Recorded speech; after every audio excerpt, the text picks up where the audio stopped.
Steve Witkoff and Jared Kushner went to Moscow yesterday and have decided and discussed with Vladimir Putin that they need to have a trilateral meeting.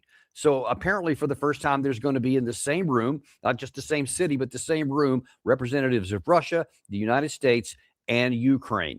Now, this is about as far as we've gotten so far, and a lot of hopeful signs that we could be actually nearing an end state. Certainly that's many in the Russians are viewing it that way. I think many in the administration view it that way. Many in Russia are in Ukraine are afraid that it's going to be that way, and they are aware of what could be happening.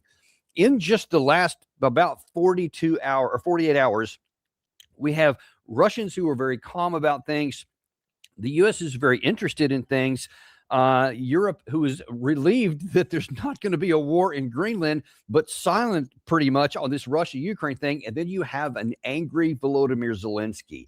We're going to discuss all that today because all this fits together, and I think is starting to really start to put a sign and an arrow about where this thing may head, and it may finally come to an end, not by a military conquest on the ground, but by a negotiated settlement that could be along the lines of things we've been talking about a long time, should have happened a long time ago, but a whole lot of things need to happen in between now and then. Let me show you why I say these things, and I think we're heading in the right direction. First of all, yesterday, Sergey Lavrov, in light of the fact that Witkoff and Kushner were heading to Moscow, was asked at a press conference how much optimism and hope he had about reaching some sort of an agreement. He chose to talk about the European part of this equation, which Russia has complained about quite a few times, but he was very specific here in saying, listen, 3 times we've had a chance for negotiation with the Ukraine about the Ukraine war, even before there was a war, and the Europeans punted. Говоры о том, что это лучший план, что его нужно принимать, главное убедить Трампа, а потом пускай Трамп заставляет Путина, мы навалимся все на него. Они преследуют цель именно ту, о которой я сказал, сохранить этот режим. Причем сам режим, и Зеленский это буквально на днях опять публично заявил, никогда не признает юридически то, что Крым, Новороссия и Донбасс являются российскими. Категорически нет. Вот перемирие по нынешней линии соприкосновения, а там нам заграница поможет, построят базы, как уже Стармер с Макроном заявили, что они будут размещать свои многонациональные силы на Украине, построят там сеть военных хабов, ну, читай, военных баз, и будут продолжать осваивать эту территорию, накачивать ее еще большим вооружением, чтобы создавать угрозы Российской Федерации. Sorry, I had that transposed with another one. You'll see that one in just a second. And this one, he was saying, hey, listen, if you're talking about where are we going to have a negotiated settlement, where has there been any diplomatic movement at all? This is something that we have observed many times, is that where the Ukrainians and the Europeans are talking and where the Russians are talking aren't even on the same planet, and they never have been. Russia has never moved from its position from especially the June 2024 core root causes of the war they talked about: territorial concessions, demilitarization, denazification, and independent status / no NATO. Those are the 4 non-negotiables, and they've never changed. And then Russia says, and now then what you've seen on the European side is over and over, and this is again from the Russian perspective, I'm just sharing it with you so you understand where they're coming from. They're saying you're not wanting to talk about any of the things, the core reasons, the root causes of this war that we say are non-negotiable requirements. You want an end state with this 20-point peace plan where the Ukrainian army is going to be 800,000. It's going to be bigger than it was. There's going to be no territorial concessions, as you heard him pointedly say there about Zelensky, something that he said recently. He's not going to recognize the loss of any territory. And they want to continue to have negotiations with the coalition of the willing. And Europe is talking openly about sending their troops into Ukraine, about having bases, all kinds of stuff. Everything that Russia said they're not willing to have. So Lavrov is saying, is there really any movement, at least from the European side and from the Ukraine side, towards a negotiated settlement? And then he took it to, look, we've already been down this path before, and we thought we had some negotiations lined up with Europe already, and they punted on those. Так что Европа первый раз профукала, извините за грубое слово, свой шанс в феврале 2014 года, когда не смогла заставить оппозицию выполнить условия договора, гарантированного Европой. Второй раз шанс у Европы появился в феврале 2015 года, когда были подписаны с участием Франции, Германии, Украины и России Минские договоренности. Франция и Германия всегда заявляли, что эти договоренности между Москвой и Минском, а мы, Берлин и Париж, являемся их гарантами. Пошли в Совет Безопасности ООН, одобрили эти договоренности. А потом выяснилось, и бывший президент Олланд, и Меркель говорили, уже где-то год-два назад они признали, что не собирался никто эти договоренности выполнять. Нужно было купить время, чтобы довооружить Украину. Ровно то, что открыто сейчас декларируется в качестве императива для Украины. Перемирие на 2 месяца, а то и больше. А потом посмотрим. И главное, сохранить режим. Вот и все. Это второй шанс был у Европы. Третий шанс у Европы был, когда после начала специальной военной операции, вернее, до начала специальной военной операции, у Европы был шанс поддержать инициативу президента Путина о заключении договора о гарантиях безопасности между Россией и Североатлантическим альянсом. Okay, I know that's a lot of words down there, and some people are watching on phones. You may not have been able to see all that. Again, and I'll caveat this. You don't have to agree with Russia's interpretation. You can hate Sergey Lavrov. You can disagree with everything he says, but it is vital to understand when you're trying to find an end-of-war negotiation, something besides allowing it to play out on the battlefield, you have to at least understand where the Russians are on this. And he laid out very cogently and repeatedly what they've been saying for literally all the years of this war, which is that there was a chance for peace in 2014. And I've told you about this many times too. This is on the record. This is not a matter of interpretation, that there was a deal between the Europeans, the Ukrainians, and the Russians when all the Maidan thing happened, that there would have been early elections and the whole thing could have been resolved at that time. There wouldn't have even been a civil war. Crimea would still belong to Ukraine, and everything could have gone on as it was in the decades before that. There's every reason to believe that there would not even have been a civil war. It's much less the one that started in 2022. The hundreds of thousands of people, and quite possibly in the millions, especially from the Ukraine side, that have been killed and wounded or fled, the many millions that have fled the country, none of that would have happened. Ukraine would be whole today. That's what he says is strike one.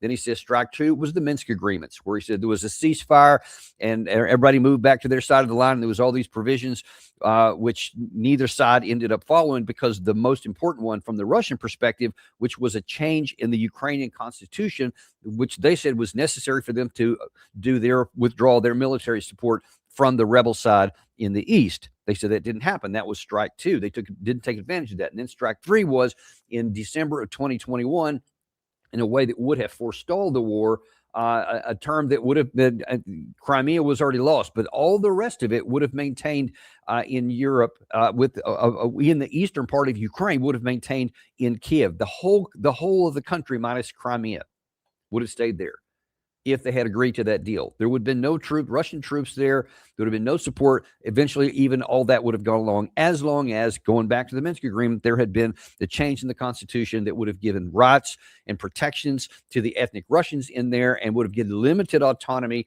to the Donetsk and Luhansk oblasts. That was what he said was number three. And of course, he could have added number four, which was the first Istanbul agreement in 2022. And then you know all the ones that happened since that time. Now, then, here we are. And Lavrov is complaining that, look, you want to go back and try and undo everything that's been done and try to pretend like all these 4 years of war, where we have captured all these territories that we have, and we're moving forward, and we're turning the lights out and the heat off in the capital city of Ukraine. And we're going to continue to go down that path unless we get a negotiated settlement. And what you're wanting is to maintain the status quo. You don't want a denazification, meaning you don't want to change the government. You want to keep Zelensky in. You don't want a demilitarization, i.e. you want to expand their military forces. And you don't want neutrality status. You want to maintain the ability of NATO countries' militaries inside of Ukraine. And he's just saying, WTF. I mean, where is there any negotiation settlement? Now, you can want all those things from the Ukraine and the European side, but it always comes down to what you can do and what you can't do in international affairs. And what our side can't do is impose those terms on the Russian side, and they do have the wherewithal to impose their desires on our side. That has been evident throughout this war, and now it is more stark than it's ever been.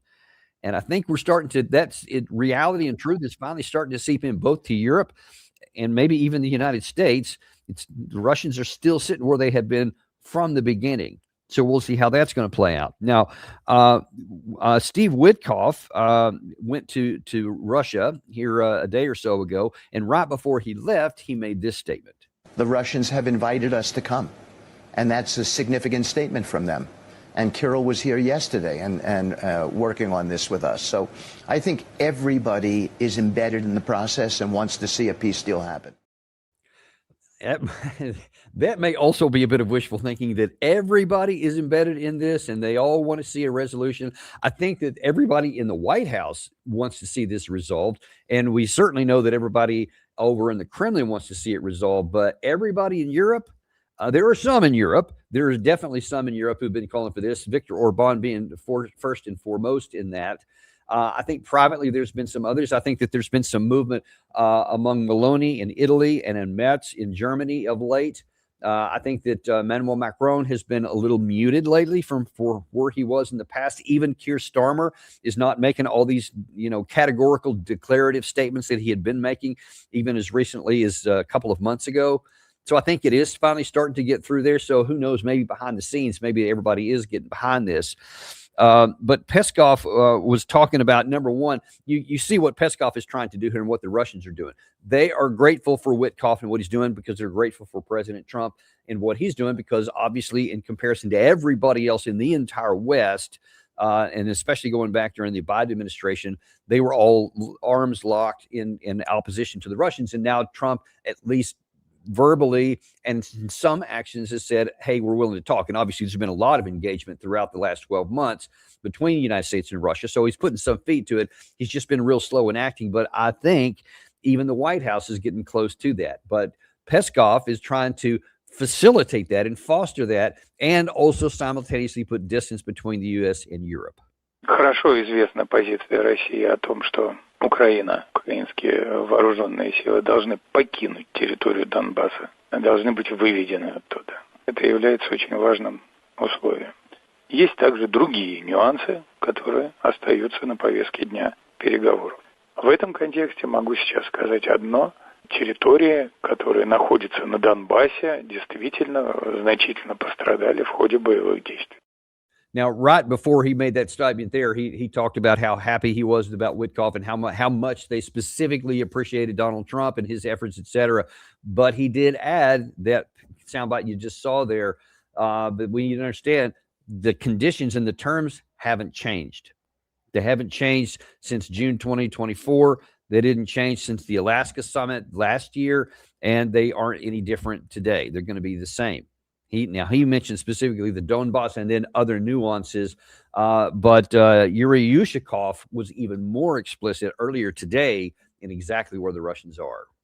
Главное, что в ходе этих переговоров нашего президента с американцами было вновь констатировано, что без решения территориального вопроса по согласованной в Анкоридже формуле рассчитывать на достижение долгосрочного урегулирования не стоит. Мы, как подчеркивал Владимир Путин, искренне заинтересованы в регулировании украинского кризиса политико-дипломатическими методами. Но пока этого нет, Россия продолжит последовательно добиваться поставленных перед специальной военной операцией целей. Именно на поле боя, где российские вооруженные силы владеют стратегической инициативой. Now, there was in the Russian media today more direct quotes from Yushakov where he expressly said, listen, it's going to be all the territory that we requested. And then he said that there is some willingness to exchange some territories, meaning that Ukraine would withdraw from all the areas that has been mentioned since the Anchorage, Alaska meeting.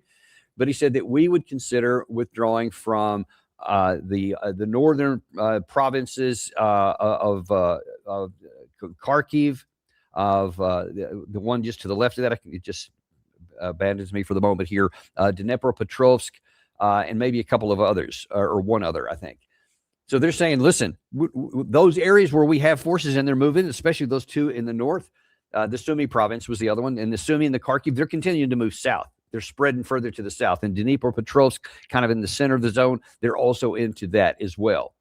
But what Russia is saying right now is, if you're willing to withdraw from all of those areas from the Anchorage, Alaska meeting that we talked about, which is from the June 2024 statement by Putin, then we'll actually leave these other areas, which is understandable and reasonable, because Russia doesn't want to have to garrison those things, because that would be a long-term problem for them. That would be a long-term cost.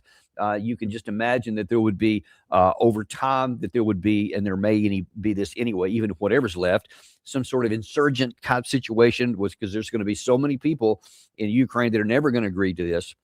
They'll never accept it. And I'm wagering that in the 5, 6, 7 years, maybe, after whatever is resulted here, whenever, by whatever means, whether it's military or otherwise, that there's going to be some sort of what the Russians will call terrorist attacks, what the other side will call freedom fighters.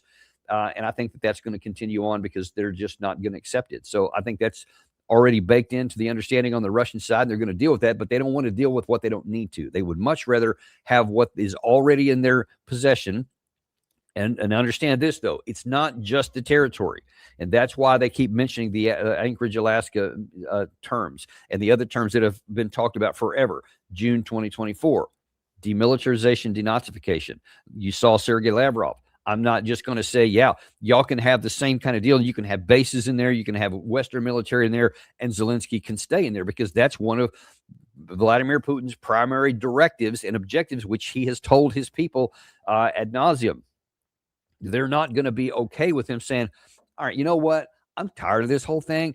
We're just going to take the territory that we asked for. They left this part, so it's not even just a line of contact. So we got more. We got this better, but let's just call it a day and get rid of this and just kind of move on. Because then everybody will expect, and certainly those in Russia certainly do, that if the Zelensky regime was left untouched, and if their military was allowed to remain big and have all that interaction from the outside, even if it wasn't officially called NATO, but just NATO countries moving in, then their view is, and because of the anger that many are going to have in Ukraine, that they would just be building up and getting ready for the next round.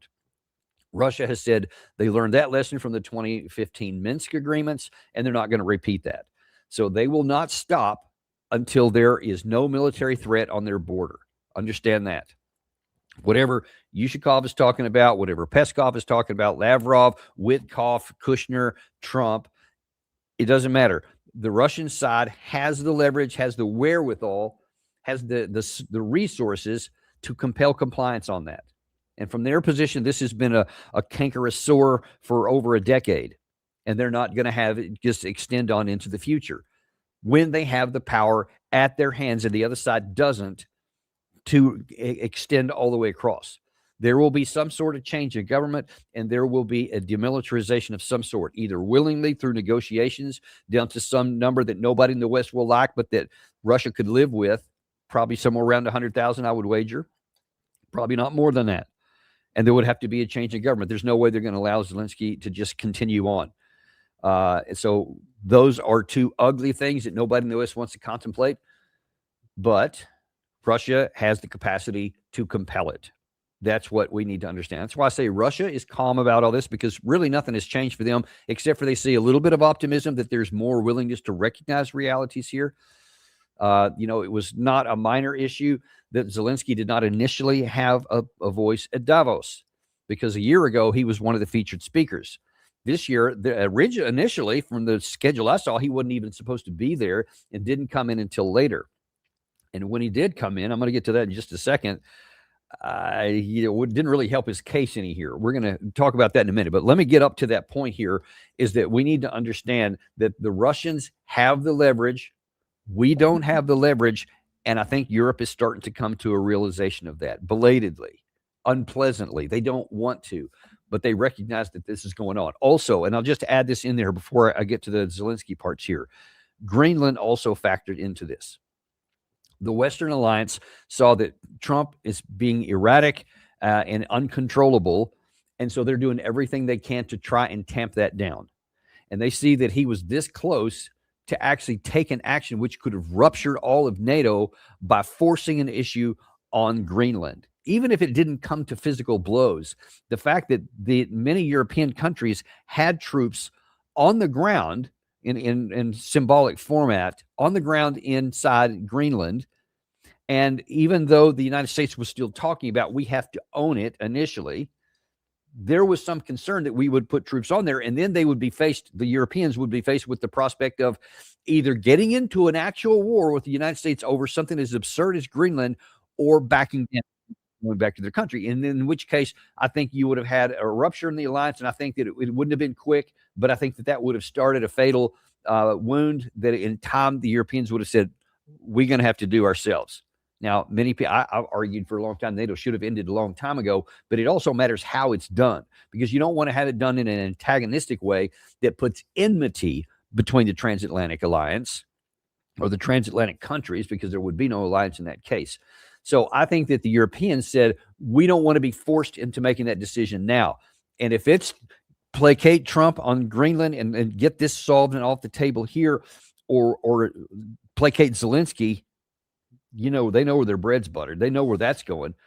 Zelensky doesn't have nuclear weapons, and he doesn't have $1 trillion, a multi-trillion-dollar economy.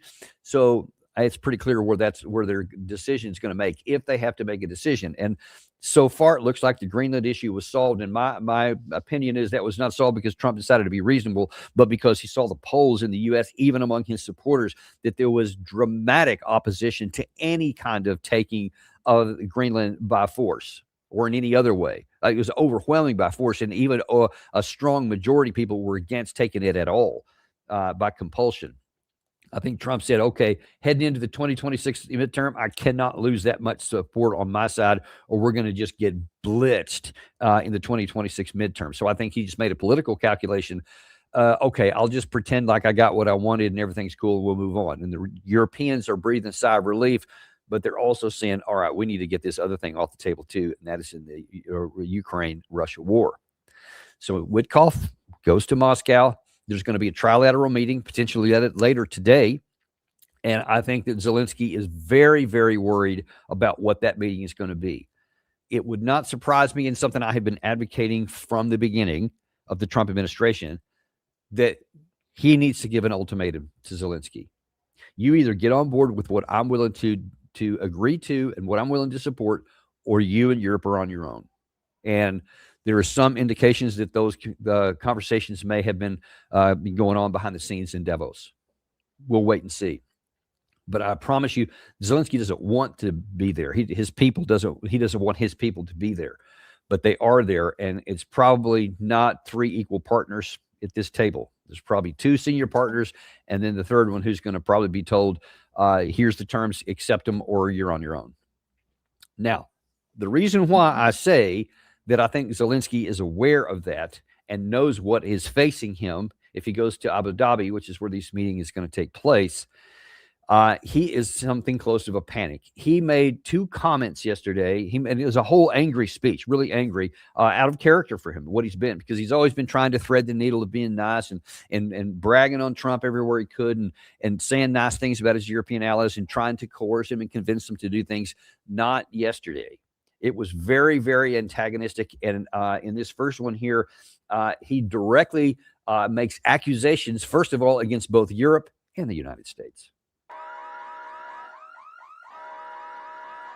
They must lose power, not gain it. For example, Russia's missiles are produced only because there are ways to bypass sanctions. It's true. Everyone sees how Russia tries to freeze Ukrainians. Now, our people, Ukrainians to death at minus 20 degrees Celsius.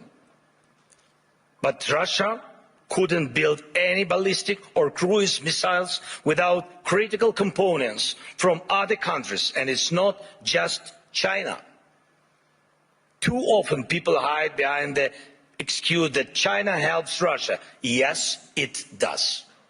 But not only China. Russia gets components from companies in Europe, the United States, and Taiwan.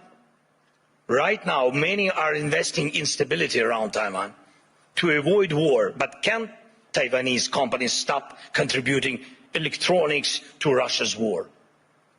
Europe says almost nothing. America says nothing. And Putin makes missiles. Now, part of what he said is right there. It's also part of what he doesn't say is also right. So he mentions that China is helping a lot with electronic components, especially for the Russian drones and some of the missiles. That's true. But Chinese companies are also supplying lots of that to Ukraine. Without that, Ukraine would never be able to do what it's doing with drones or any kind of electronics. China is just an equal opportunity seller. They're looking to make a buck, and they're doing it off of both sides of this war. But he's also not wrong in that both Europe and the United States are also supplying critical components. It's out there. It's not. And that exposes one of the more weird, if not just perverse aspects of this whole war that we've been supporting.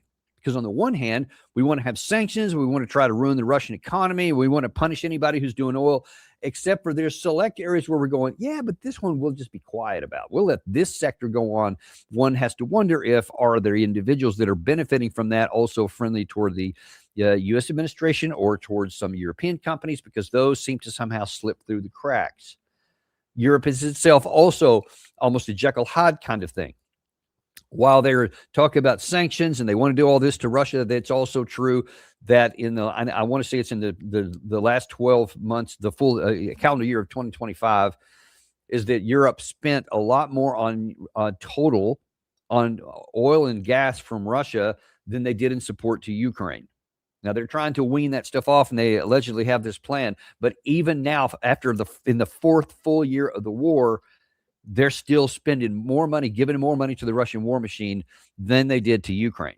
And that's something that the Ukraine themselves brought up, not my observation. That's the Zelensky's observation, which he was very frustrated about and gave voice to. And the Europeans just looked at him and went, I'm sorry, what was the question? And they moved on. So in a sense, you can certainly see the frustration of Zelensky. But now then this kind of goes back to what I've been saying all along. He should have known. Ukraine has never been important to Europe. Let's just be honest about this. It's not. They make a lot of statements about freedom and rights and democracy and all kinds of nonsense about that. Territorial integrity. They could care less about Ukraine. Understand that. Despite all of the rhetoric, I don't have to take anybody's word for this. You can just look at the actions. They continued to buy oil because it was in their economic interest to do so. They allowed these electronic components to go through because it was in somebody's interest to do so. So they allowed it to go forward. If you really thought there was an existential threat from Russia, you would have immediately stopped all the oil. It would have caused a big disruption, but you would have found other ways. That would have been a forcing mechanism to require you to quickly find some other ways. But the fact that throughout the fourth year of the war and to this day, they are still weirdly funding Russia by buying some of their oil and gas. Allegedly, they have a plan to wean themselves off again. We'll see if that happens, but whatever, it hasn't happened yet. So it's a Jekyll Hyde kind of thing. You claim you're against them on one hand, but you're not on the other. And it's like you want to be kind of pregnant. I do want to hurt Russia. I do want to cause them pain, but I also don't want to be caused pain. So I also kind of want some energy.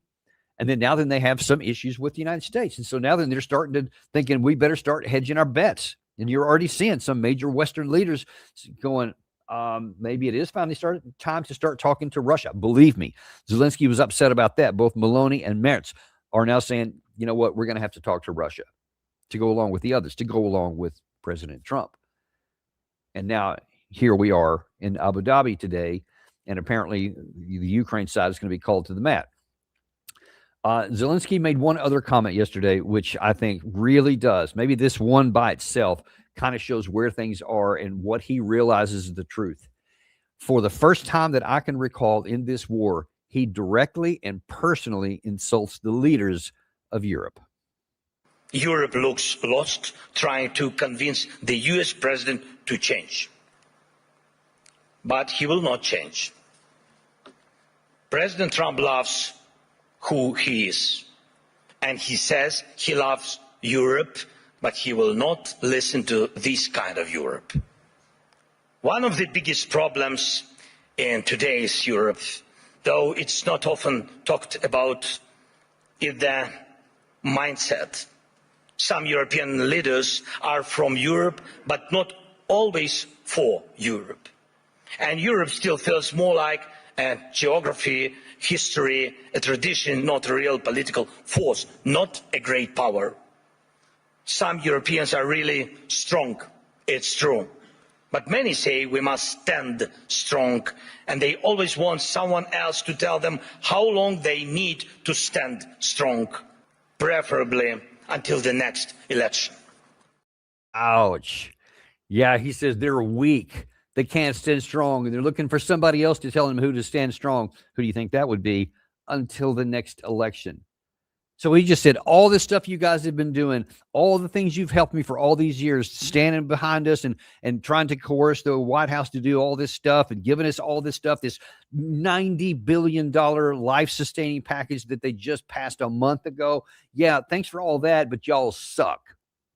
And now then, I'm calling you out as leaders themselves. And, of course, every one of the leaders can imagine there's only a handful of people, like 6 or 7 that he could be talking about. And I think they know who they are and know who he's meant. And they're saying now then you're saying, yeah, all this is about your own electoral politics and you're weak. That's not going to cause anybody to say, you know what? Volodymyr Zelensky is right. That freedom fighting person, that guy who's a moral leader of the whole Western world right now, we should listen to him. I mean, he's like Winston Churchill. So we listen to Winston Churchill, we should listen to him. I'm sorry, Mr. Zelensky, we'll do what you say. Obviously, that's not, he's just made them angry. They're making calculations and have been throughout this based on their own national interest. And he should have known that. He should have known, and I've said this so many times, the minute that Volodymyr Zelensky is no longer an asset, but he is a liability, they're going to cut him loose one way or the other. And based on the history of the West, that's not always a pretty thing. That's not always just all right, we're not going to give you anything. Sometimes it's more ugly than that. We've not hesitated to use more permanent methods, if I can just be honest and say. It's happened even to some of our allies in wars past.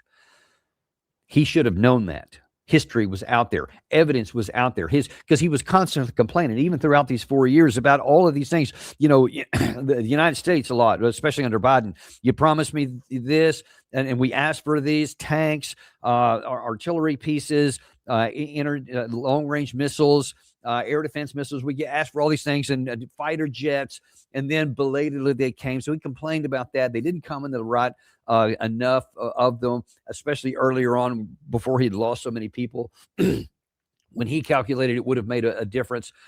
It would have made a little difference, by the way, I'll just point out, but it would have been incremental difference because the overall fundamentals that go into war making and a war of attrition have always been irrevocably on the Russian side. And even that wouldn't have changed it. And that's what he also should have recognized, that the hand that he has been dealt and the play he was trying to make were incompatible. He never had the chance to succeed, and succeed had to be defined as driving Russia out of Ukraine. And then, of course, I think it was like 2.5 years, maybe 3 years in, he realized that's not going to happen. So then he tries to have it, well, just on the line of contact for now, and then we'll get it back through diplomacy later. And even now he sees that as also an illusion. He never had the capacity to do that.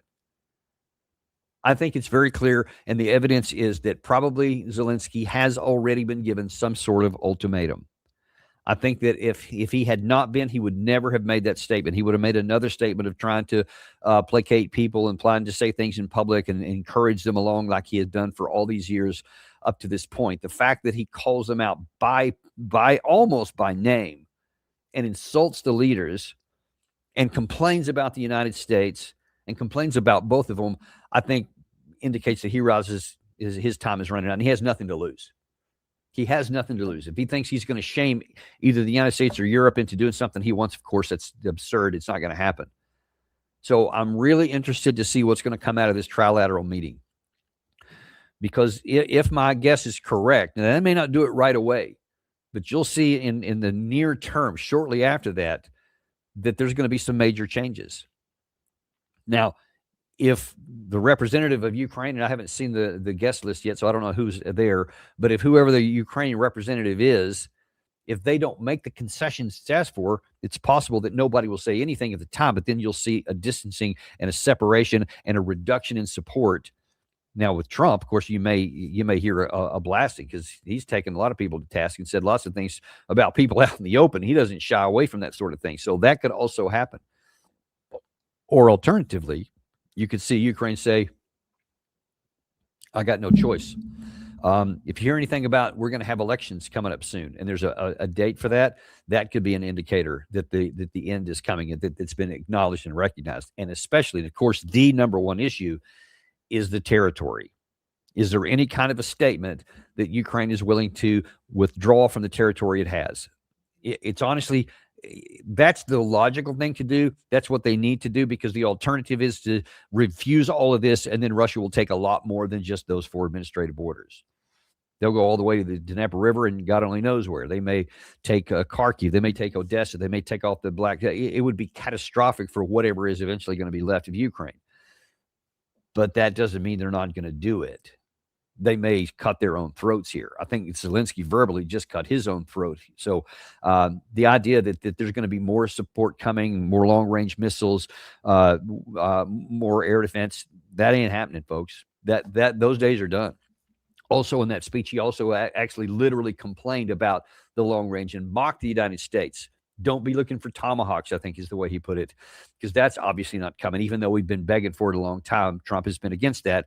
That's also not helping his case either. But at this point, nothing's going to. So I guess he felt he had nothing to lose. He's probably right on that.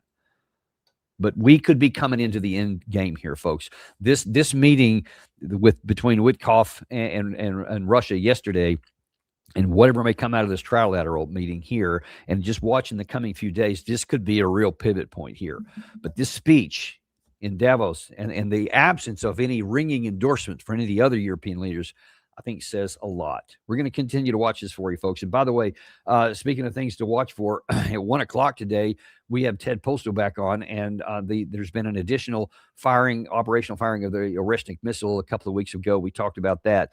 But he has additional information to pass along from the observation of what we discussed here. You definitely don't want to miss this. And I think that one of the issues that a lot of people in the West are making, one of the reasons why they may be making these acknowledgments of reality is because of what we have seen there. So Ted Postal is going to show us that today. So you want to be the first on your block to learn about this new stuff about the Oreshnik and how that may impact on the rest of the war. Thanks very much, folks. Hey, Dan, just I didn't want to forget, can you alert the audience as what the latest statements on Iran from Trump that he made last night?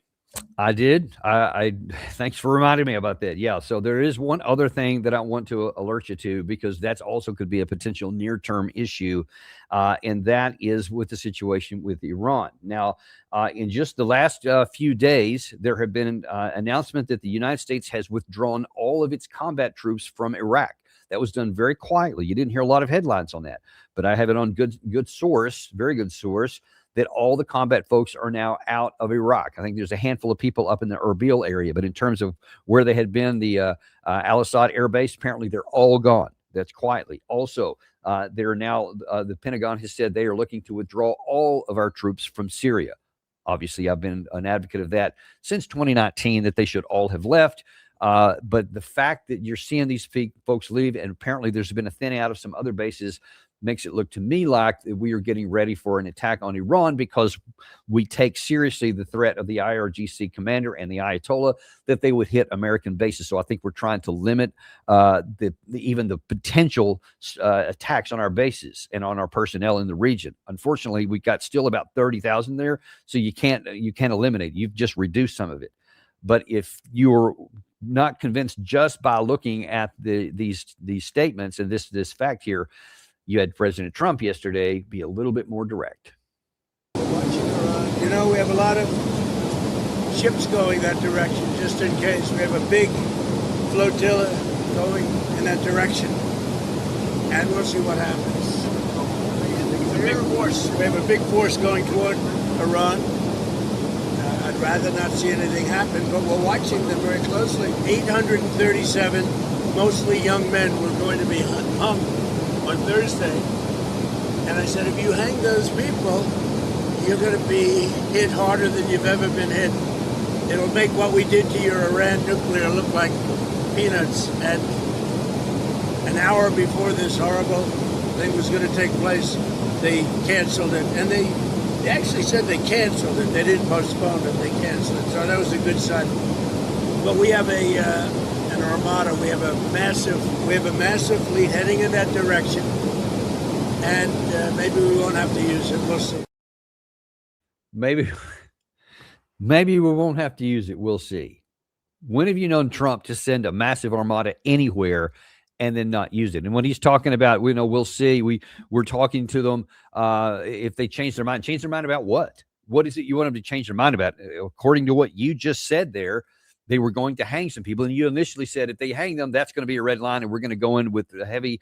And then they said they canceled that, so they're not doing it. So then problem should be solved, right? The armada should be coming back already because you succeeded. They didn't hang those people and they canceled it. They didn't even just postpone it. Except that's not why that armada is heading there. And what is it you hope it doesn't get used in order to what? You hope that the Ayatollahs do what? Leave? Remember, if that sounds familiar, it should, because a lot of that same thing happened in Venezuela. And the claim there was Maduro has to leave.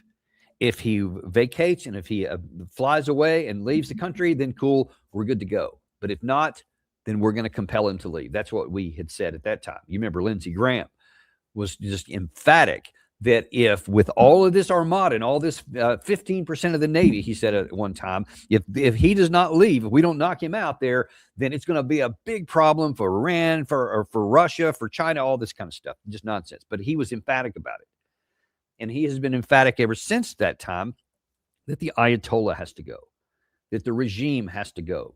You saw that I showed you Jack Keane a couple of days ago, just emphatically saying, oh, I am certain that an attack is coming. That's what he said.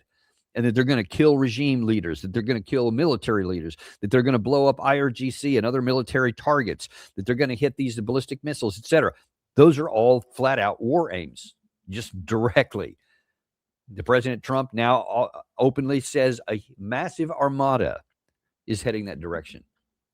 And since there's no actionable diplomacy that we're trying to seek, it's not like, well, we want them to agree to the non-proliferation treaty or some kind of denuclearization or anything like that. That's not even on the table. We're not even talking about that because Trump allegedly destroyed all of that, obliterated it to his terms. So now then you can't even use the window dressing of claiming that's what we're trying to do because you said that's already done. What's left except for regime change? That's the only thing. So unless you think that the Ayatollahs, after all these decades since 1979 and revolution in their bones and resisting all of the power of the United States and the Western world, all the things that they've done, all the conflicts that they've had, all the attacks they've had from Israel and the fighting back and forth, that they're suddenly going to go, you know what? It just ain't worth it. We're out of here. We're going to take a few $billion and head off to, I don't know, Saudi Arabia. I don't know, wherever they would go. That's obviously not going to happen. Nobody thinks that's going to happen. The Ayatollah has been emphatic that that's not going to happen. It's in their DNA to resist. It's in their DNA to always be the underdog. And they have resisted and stood up to all of that. And when we tried to foster and take in internal issues that were part of which were organically arose, and we tried to stir those up and to supercharge them, that didn't work, just like it didn't work in Venezuela in 2018, for example, when there were big, huge protests. We weren't able to stir that up to cause internal dissent. And so now here we are.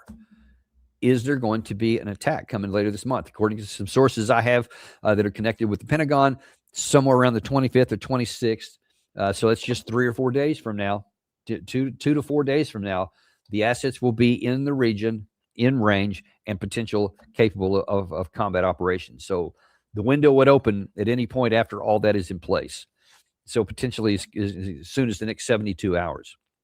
Whether anything happens is a political decision. But for military capabilities, all of those capabilities are going to be there, and the window will be open. And it's just hard to imagine at this point, President Trump just backing down, because what's he going to back down from? All he would do is say, I'm sending all this combat power. I had this big one. And Iran's already done the things he's asked. So what more is there besides leaving for the Ayatollah in the regime? Not just the Ayatollah, but the whole regime would have to leave, presumably, and allow somebody to come in. I mean, it's not even rational what we're asking for. Who knows what we're asking for? Lindsey Graham doesn't care about any of that. He just wants the regime out.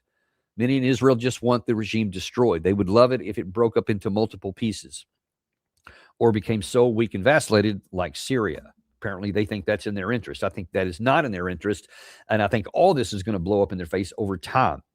They're going down a path that's going to harm the Israeli people. If you care about Israel, if you care about the Israeli people, then you should be against these policies because they are self-destructive. That's just the truth of it. And the evidence is out there for anyone willing to see it. This could make it even worse because when you tell the Iranian regime that, unlike the last time when allegedly it was just coming after their nuclear power, now then you're telling them we're coming after your regime. So they had incentive to restrain their responses last time to just defend themselves and then remain in power, because that's their primary objective, is for regime survival. So when you were coming at a limited objective, they had a limited purpose in responding. But if you say it's now existential, then you take away the reason for them to have self-restraint. Now then, they can go after much more painful targets in Israel, and as they have demonstrated that they have the capacity to defeat the entire integrated air defense, the alleged, impervious Iron Dome, David Sling, the Arrow system, the THAAD, Patriots, all that stuff together, they learned to penetrate. And as you may have known, I think we've reported it, is that throughout the time of that 12-day war, Israel was more effective at knocking things down earlier in, but the longer the war went, the less success they had and the higher percentage of missiles got through. Everybody's learned from that, folks. So you can imagine that probably that Iran would start at that higher level and maybe even improve from that. Israel's trying to do more defense, and that's one of the reasons why it's been reported that Netanyahu asked Trump not to strike around the 14th or the 15th of this month, but wait until the rest of his combat power had, so that the aircraft on board the U.S. aircraft carrier would be available to shoot down missiles coming in from Iran like it did in 2024 on a couple of occasions. But that won't be enough either.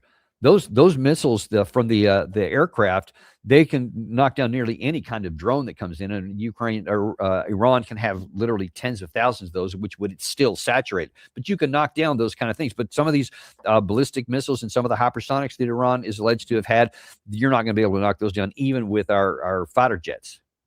So if you think that that's going to protect Israel, it's not going to. And if you get into a sustained war that goes beyond 12 days, the damage to Israel could be profound. And of course, as Gary was showing you on that map a minute ago, with all these U.S. bases, even with us getting out of Iraq and trying to get out of Syria, you see a whole bunch of others, all those red dots in there all over the place. You're not going to get rid of those.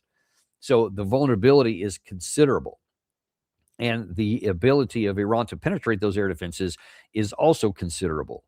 So there would be casualties. And if they choose, and they have shown, going back, I want to say it was 2015, 2016, or maybe it was 2017, somewhere around in the first Trump administration, there was an alleged Iranian attack on some oil facilities in Saudi Arabia. And they were able to hit with literal pinpoint accuracy. So they have demonstrated a long time, and now then with this one in Israel, that they can hit pinpoint targets, i.e., if they choose to hit these targets, and you can see the ranges of many of their missiles there. It encompasses nearly everything. Some of them incorporate everything in the Middle East that we have. They can inflict severe damage and high casualties on the United States. None of this is necessary. If we go down this path, it will be a wound, a self-inflicted wound of the worst sort. Not only would it be, and let me just categorically state this, this is the 23rd of January, 2026. No attack on Iran has happened since the last abortive attack, the basically 2-hour attack in 2025. So at the moment, we are not at war with Iran. At the moment, none of our bases have been attacked. None of our soldiers have been killed.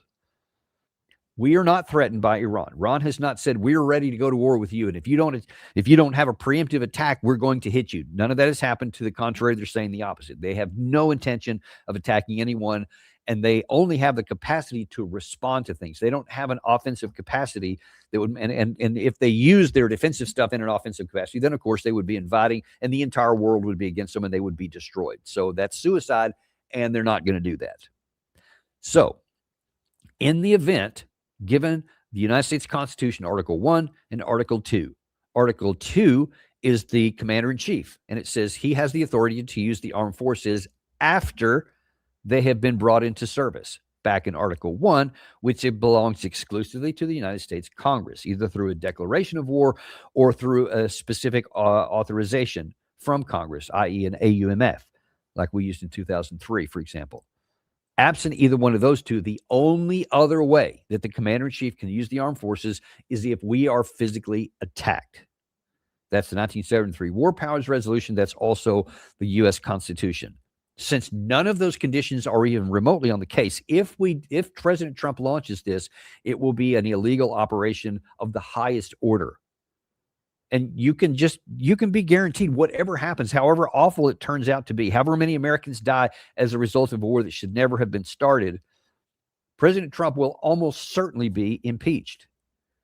And you, especially if a lot of Americans die unnecessarily, even maybe before the 2026 midterms flip it to a Democratic House, as is expected. If that happens, there's probably a number of things that they're going to try and impeach him for. A lot of things he's done that have violated the law. They're going to be behind that. But you do an issue like this, and it cost America greatly. Even a Republican Congress, even a Republican Senate may also vote that way. He may be convicted in the U.S. Senate if he's impeached by the Republican-led U.S. House. If the cost is so great that even Republicans cannot face their own electorate and have a chance to get reelected if they vote to protect someone who violated the Constitution at the expense of America, and our interests have been harmed and our troops have been bloodied and killed. So there is so much at stake here. And I hope people are advising the president of this. If he only cares about his political future, then the last thing he needs to do is order this attack. It is vitally important he not do this, both for our national security and for his own political survival. The stakes could not be higher. In many regards, the stakes are much higher here than they are in the Russia-Ukraine war coming, because we're not directly associated with that. Our national security is not at stake either way that war goes. They very much could be here.